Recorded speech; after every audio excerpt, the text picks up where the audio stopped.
Number 12. B. So we have, again, this probability density function. F of x equals 1/2 x on 0 to 2, and it's 0 otherwise. And this part B asks for the variance. So this is going to use the computational formula.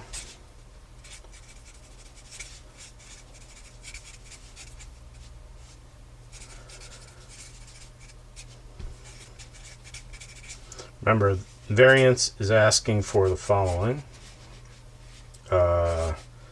Distance of observation from the mean squared chance of seeing it, and then you sum up over all possible values. Okay, so we're going to use the computational form for this. So that is the square of the observation times the chance of seeing it, sum up over all possible values, and then you subtract the square of the expected value that we calculated before. So to refresh, the expected value from before was 4/3. So that's going to just sort of sit around until the very end step when this particular one. Okay, so plug in the information we know. So go from -infinity to 0. So x squared, chance of seeing that is 0. So this term is going to drop. Plus 0 to 2, x squared, chance of seeing it, 1/2 x dx, and then plus 2 and above, x squared, chance of seeing that is 0. Okay, so this one also drops, so these two drop, and so this is the one we have to focus on.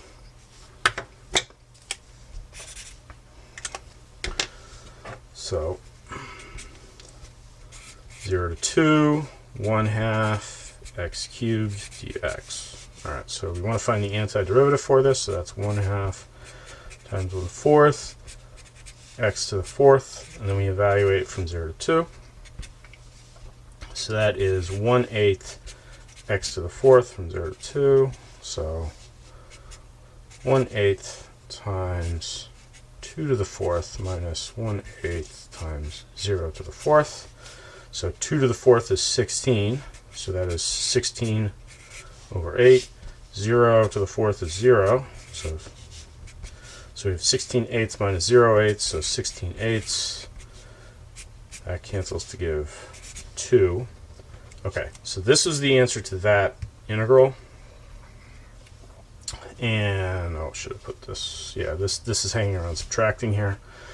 So we have 2 minus the expected value squared. So that is going to be, let's see, just make that clear. Okay, so the variance is going to be the result of this integral minus the square of the expected value. So that is 2 minus 16 over 9. So we have 18/9 minus 16/9, which gives 2/9. So the variance for this distribution is 2/9. If you want that as a decimal, that is 0.2 repeating infinitely.